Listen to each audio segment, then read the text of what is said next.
See, I don't play on or online with people, but every once in a while. How do I send you a fucking? Oh, there it is.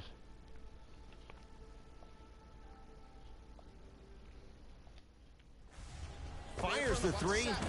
It's no good. Shot's not going down.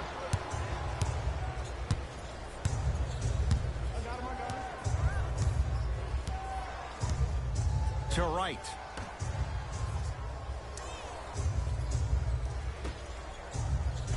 Conley to right.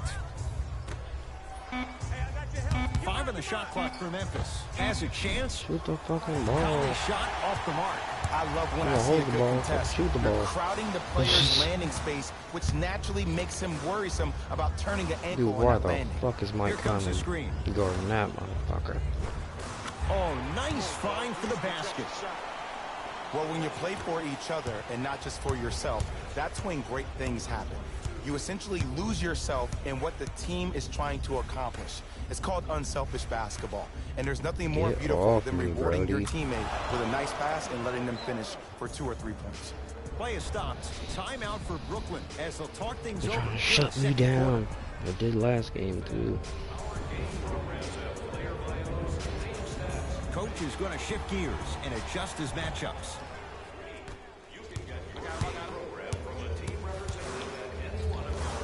And the nice finish at the rim. When one player goes down, or maybe in this case 2, it gives a player an opportunity to really rise to the occasion. Well, that happened last year with Spencer Dinwiddie. When Jeremy Lin and D'Angelo Russell both went down to injury, this kid went from a D-League player to a starter in the NBA, and one of the most clutch players we had for the Brooklyn Nets this past year. From the outside, slams it home on the putback.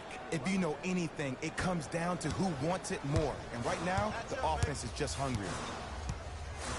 To Dinwiddie. Get over there, get over. Can't connect. Memphis with the run. Let's go. Y'all know what time it is. Takes stock of the floor. Curling inside. Oh, the touch at the rim. Count it. There's no doubt about where that one was headed. Dinwiddie with the basketball. They trail by 1. To Allen Crabbe. Here comes the screen. Yes, and the foul. And a chance at 3 coming up. That was such a great job by the offensive player. Knowing that you're probably going to take some lumps here and there, but still remaining aggressive throughout the shot and getting a crack at the extra point. See how he got beat like that? I should have helped more. Because you can actually play like help defense and shit. If you press L1, you'll pull off your player when they go on a pick and roll. At the line for a chance at a 3-point play. A career 84% free throw shooter. And he missed the free throw. Right with it. Down by 1. Ed Davis rejects it. Nice finish at the rim. You see, here's why versatility is so imperative for your offensive repertoire. If you're a one-trick pony as a defender, I know exactly how to defend you because you only do one thing. But if you have versatility, then the coach can put you in multiple looks within the offense, and you can get it any way you want. Have like different outfits and shit on. Grizzlies at the controls right now.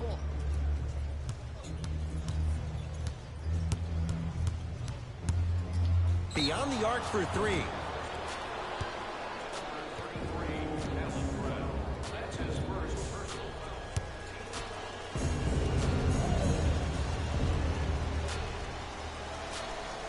You can even change your shooting styles like you used to be able to and stuff. And that's it. And hits the first free throw. The past couple of them. I haven't played NBA Live since like 07.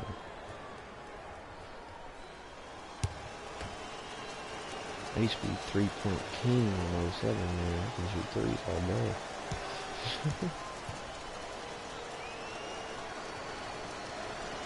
Knocks down the second free throw.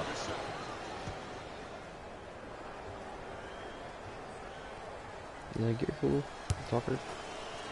Lazy bitch. I won't tap my hand, that's good.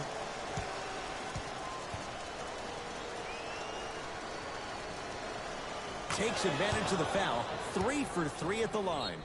Now the Nets going to take a timeout as they'll talk things over in what's now a 4-point game.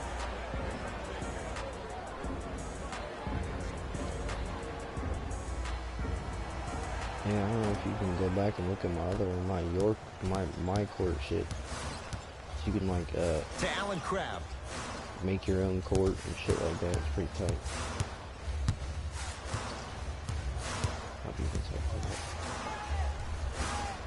4-3.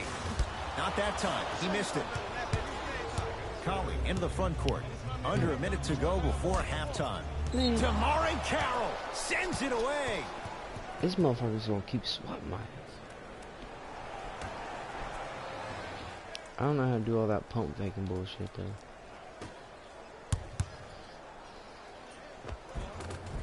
And scores. There you go. I like seeing scoring coming from unlikely sources. It's Brooklyn's ball. To Davis. Surveys the floor. To Allen Crabbe. Down to 5. Down to 4 to shoot. For 3.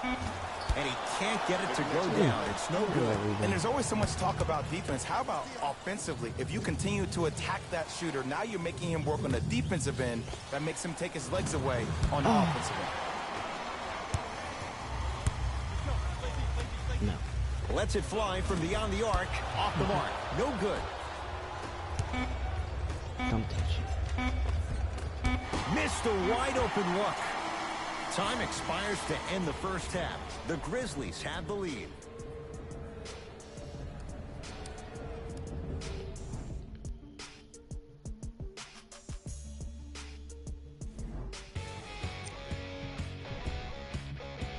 Back to Ed and Jay to bring you the second half action. My little nephew, like, is beast at this fucking game.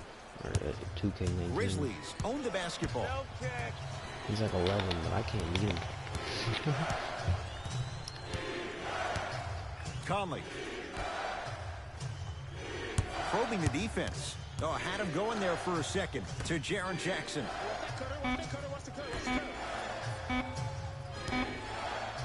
Trying to cash in.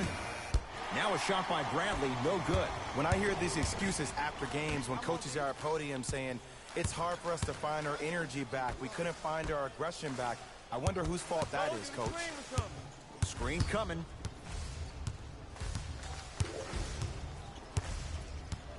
Right. Brooklyn with 4 to shoot. Has a look. Off the mark. With defense like that, little margin for error. I just love where this takes you into the psychological battle as a player offensively. Was that a great contest, or did you just miss the shot? But now you have me thinking about that the entire next possession. Russell into the front court.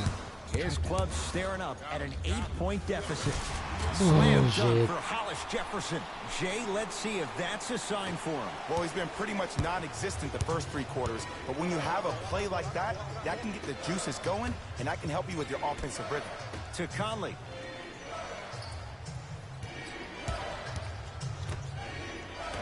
To Jaren Jackson. Conley. Over to the right side. Bradley. It's good. For average shooters, that's not a great shot. But for a great shooter, that's a good look. Russell with it up top. His guys down by 9. Short jumper stays out. Valanciunas.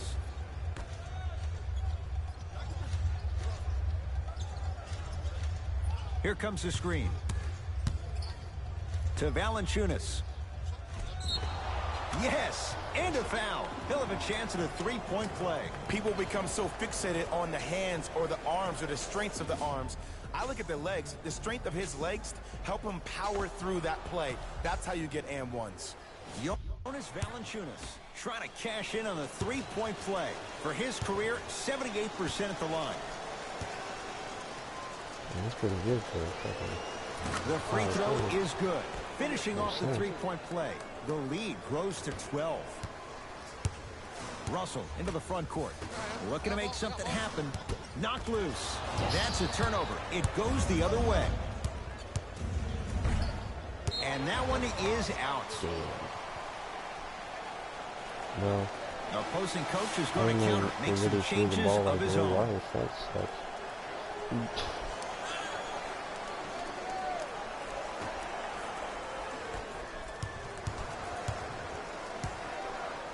Russell going to launch beyond the arc. Well defended. And big-time coaching strategy by the staff right there, utilizing their bench, keeping fresh legs on that shooter consistently throughout the course of the game. Bradley to Jaren Jackson. And throws it down. Some players are so cerebral. I'm not even paying attention to the dunk as much as I'm paying attention to the player pointing and communicating to everybody his team needs a guard on the next play down the court. And that'll get out of bounds. Last touch by the Grizzlies. So the Nets hold on to the possession.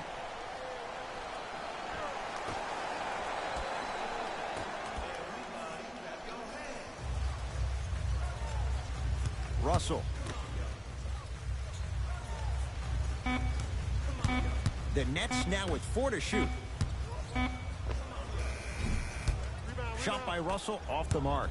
I'm not sure that the contest on the shot contributed to the miss, but what it might have done is seep into the confidence of the shooter that the next time he might decide to try to drive to the rim instead of settling for a jump.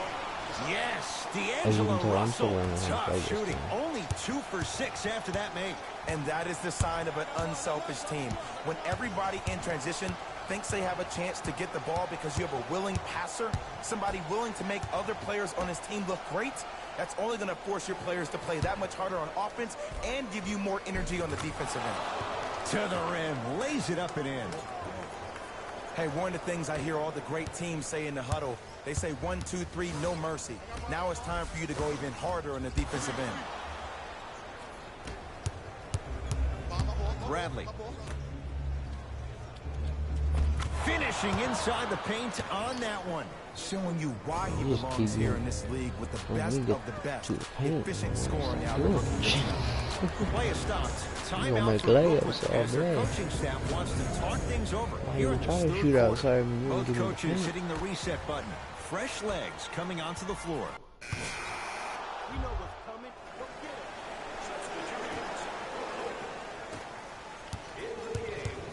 it. Knocked loose. Picked up by Memphis.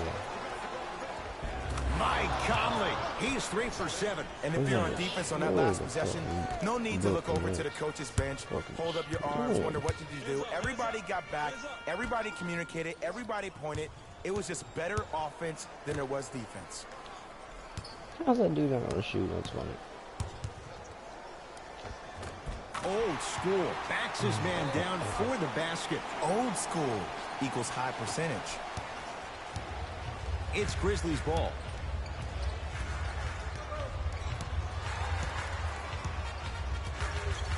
Conley to Bradley.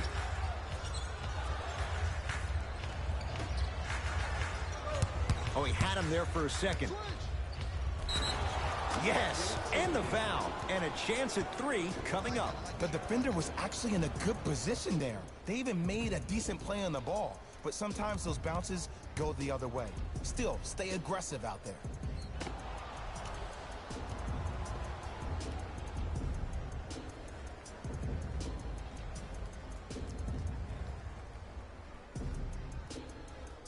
I can't even make that shot. I make it earlier.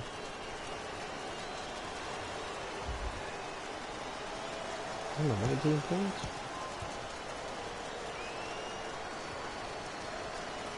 Free throws good. Add 1 more to the total. This game feels out of reach. Brooklyn's got it. Oh, good defense by Memphis as they come up with the steal. Tonight, it may not cost you, but in this playoff game, it will. Layup's good.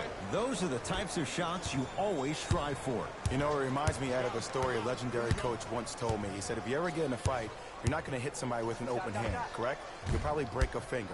But if you hit somebody with a fist, what is that? That's 5 fingers working collectively together as one. That's how you deliver a knockout punch, and that's what we're seeing tonight. Not going down here. Dinwiddie into the front court. His guys down big. It's a turnover as they head the other way. That's all she wrote. Dribble it out.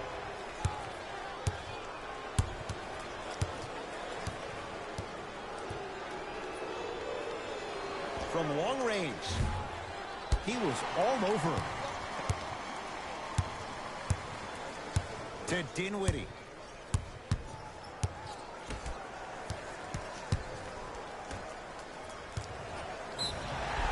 Yes, and a foul. He'll have a chance at a 3-point play. And I know there's so much excitement about the play, but everybody looks at the player. More people need to pay attention to the guy at the end of the bench, the strength and conditioning coach, because this kid's been putting in the time and effort